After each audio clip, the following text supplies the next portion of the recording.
Suspend చేయాలి. భూ అక్రమ చేసినటువంటి తహసీల్దార్ గారిని సస్పెండ్ చేయాలి. భూ అక్రమ చేసినటువంటి తహసీల్దార్ గారిని సస్పెండ్ చేయాలి.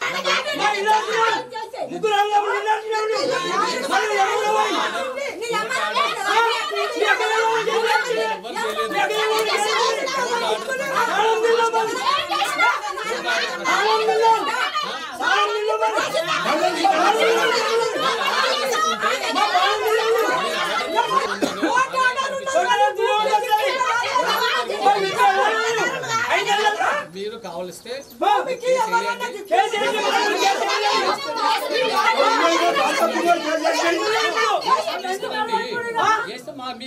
ఇంత చేయాలి పలానా ఇంత చేయాలి. ఇప్పుడు మీకు అది సంబంధం లేదు కదా. ఏది ఇప్పుడు చనిపోయిన ఆయనకు చేసింది కూడా మీకు సంబంధం లేదు. కోర్టు ఏ మాట ఇస్తే దాన్ని నేను చేయాల్సి వస్తుంది. మీకు ఒకవేళ మా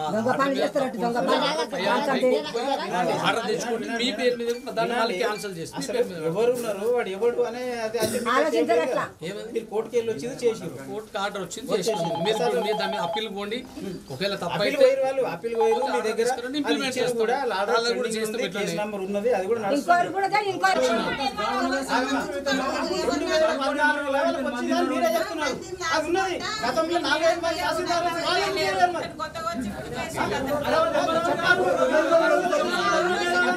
నా పేరు రాచయ్య, నాది గొడిగేరపల్లి, నేను మాజీ సర్పంచ్ని.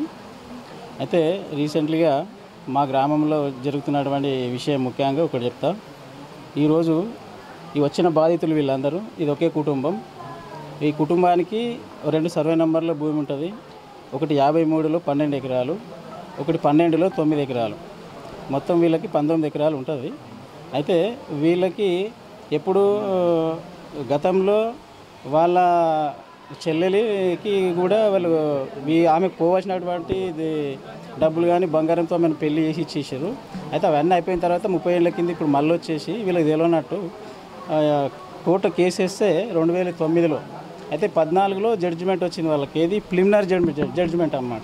ప్రిలిమినరీ డిగ్రీ వచ్చేస్తే మేము ఆల్రెడీ వీళ్ళకి పంపించేస్తే మేము కూడా వకీలు సంప్రదించి వాళ్ళకు కూడా చెప్పేసారు ఇది కేసు ఉన్నది చేయరాదని చెప్పేసి.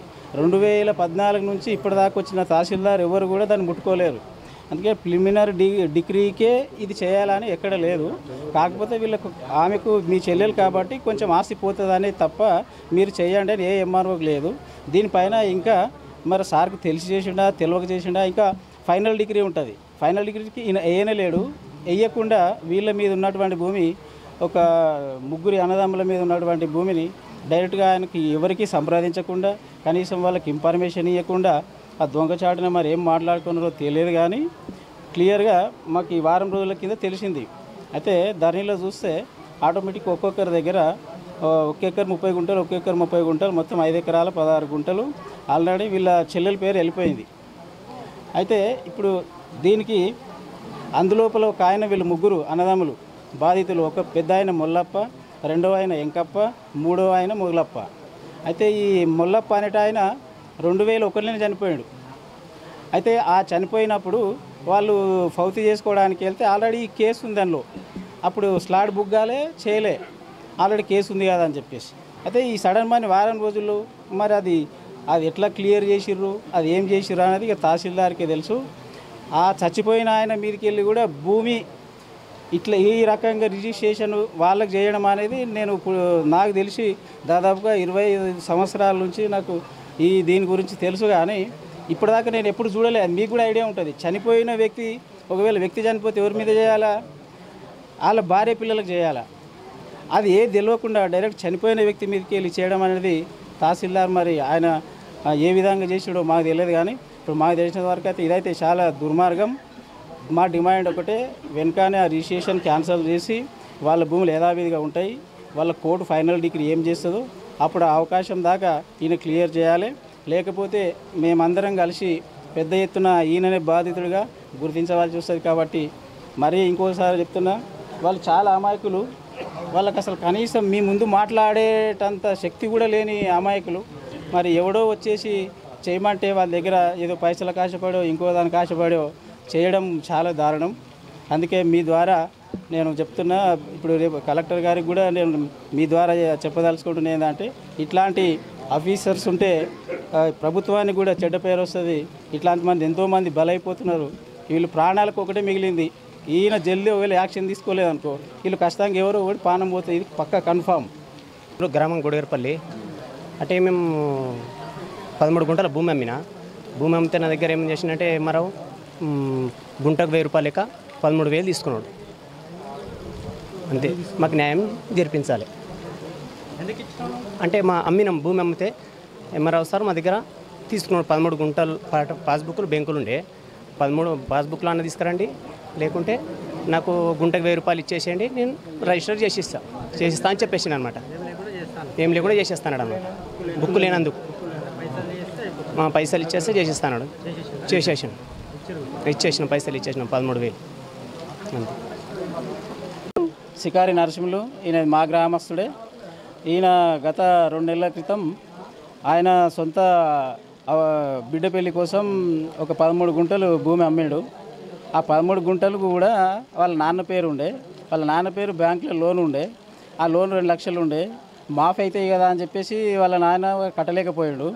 అయితే ఈయన బిడ్డ పెళ్లి కోసం అవసరానికి 13 గుంటలు అమ్మేస్తే 13 గుంటల కోసం ఇట్లా బ్యాంకులో పోతే మేనేజర్ కట్టమని లేవు సార్, మాకు ఇట్లా అంటారు జర చేయండి, మాకు 13 గుంటలు ఉందని బతిమలాడుకుంటే అట్లా లేము, అడికెళ్ళి డబ్బులు కట్టి క్లియరెన్స్ తీసుకురా, లేకపోతే గుంటకు 1000 రూపాయలు అవుతాయి అని చెప్పేసి ఈయన దగ్గర తీసుకుంటే మీరే ఈయన నిదర్శనం. మీ ముందు ఆయన ప్రత్యక్షంగా చెప్పిండు. కాబట్టి ఇవన్నీ కూడా పైసలు ఇస్తే పనులు లేకపోతే లేవు. గతంలో కూడా 2 సార్లు ఈ ఆఫీస్ మీద ఏసీబీ దాడులు జరిగినాయి. అయినా ఈ ఆఫీసర్ల తీరు మారతలేదు. కాబట్టి వీళ్ళని వెంటనే ప్రభుత్వం అధికారులు ఇంకా పై అధికారులు వీళ్ళ మీద చర్యలు తీసుకోవాలని కోరుతూ 12 53 12 2 పట్టాలున్నాయి. 2 పట్టాలకి వెళ్ళి ఇప్పుడు ఇంతకుముందు 3 ఎకరాలు అమ్మింటిని. అప్పుడు ఏమనలేదు. అమ్మితే దాన్ని ఆయనకు అమ్మించినాము. దాన్ని ఇడిచిపెట్టి 18 ఎకరాల పట్ట మాకు 18 ఎకరాలలో కేసు పెట్టినాము. ఇంతకుముందు నడిచింది. అయితే మాకు గెలవనట్ల మొన్న రిజిస్టర్ చేసేసిండే ఎంఆర్ఓ సార్ మా చెల్లెల పేరు మీద 5 ఎకరాలు చెల్లెలు చేసిండు సార్. నా పేరు బాలమణి, మాది గొడిగరపల్లి. మా మామ చనిపోయిండు. మాకు తెలియకుండా భూమి పట్టా చేసుకున్నారు సార్. ఎంఆర్ఓ సారు మాకు తెలియకుండా వాళ్ళ పేరు మీద పట్టా చేసేసిండు సార్. మా మామ చనిపోయిండు, కాకపోతే మా పేరు మీద ఇంకా కాలేదు, వాళ్ళు చేసేసుకున్నారు. ఎంఆర్ఓ భూమి పట్టా చేసుకున్నాడు. మాకు ఏమి తెలియదు, మాకు ఎవరికి తెలియదు. ఈ విషయం తెలియకుండా లోపల దొంగ పట్టా చేసుకున్నాడు.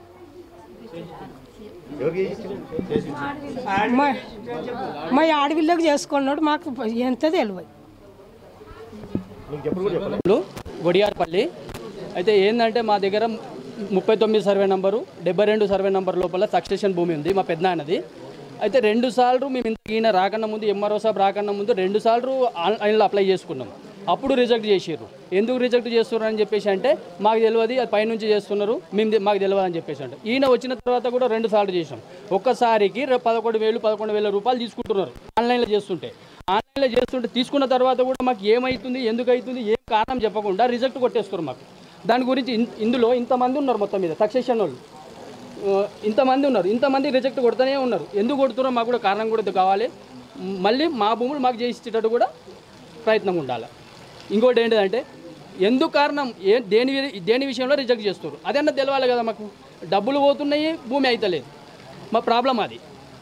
గొడిగారిపల్లి గ్రామస్తులందరూ నన్ను వ్యక్తిగతంగా కలవడం జరిగింది. Survey number 12 and 53. అందులో ఏమంటే ఆ కుటుంబ సభ్యుల మధ్య వాళ్ళ బ్రదర్స్కు సిస్టర్స్ మధ్య జైరాబాద్ కోర్టు ఆర్డర్ ఏమి ఇచ్చిందంటే 1/4 షేరు వాళ్ళ సిస్టర్ పేరు మీద చేయాలి. కాబట్టి ఆమె కోర్టు కేసు పీబీబీలో అప్లికేషన్ పెట్టుకుంటే దాన్ని మేము ఎగ్జామిన్ చేసి ఆడియో గారికి అక్కడ నుంచి కలెక్టర్ గారికి కలెక్టర్ లెవెల్ నుంచి అప్రూవల్ అయినాకనే వాళ్ళ పేరు మీదకి భూమి మార్చడం జరిగింది. ఇందులో ఎలాంటి దురుద్దేశాలు లేవు. కోర్టు ఆర్డర్ మేము వైలేట్ చేయలేము. ఒకవేళ ఈ పార్టీ ఏమన్నా వాళ్ళకి అబ్జెక్షన్ ఉంటే కనుక వాళ్ళు పైకోర్టుకు వెళ్ళి ఆర్డర్ తెస్తే ఖచ్చితంగా ఆ కోర్టు ఆర్డర్ను కూడా మేము ఇంప్లిమెంట్ చేసి క్యాన్సిల్ చేస్తాం.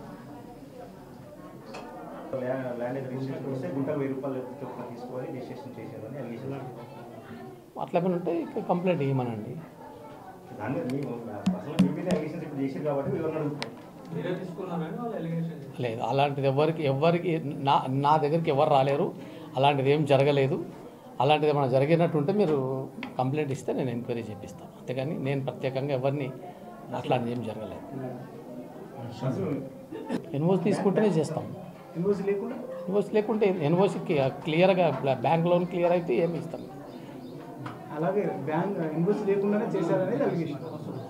ఇంకా అది నేను దాని గురించి ఏం చెప్పలేను. మీ అధీనంలో జరిగిందని ఏదైనా ఎవరిదన్నా స్పెషల్గా డిస్క్రిప్షన్గా ఏమన్నా చేస్తే చేసి ఉండొచ్చు, అది వేరే విషయం. కానీ ఎవరిదైతే దురుద్దేశపూర్వకంగా అయితే ఎవరికి చేయలేదు.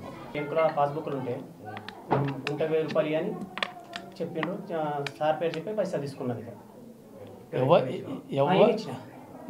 ఎవరి పేరు చెప్పి తీసుకున్నది మాత్రం నాకు సంబంధం లేదు. నేను భూమి తీసుకున్న ఆయనకి సార్ పేరు చెప్పిన ఎంఆర్ఓ సారు గుంటకు 1000 రూపాయలు 13,000 అడుగుతున్నంటే అతను 13,000 తీసుకున్నాడు.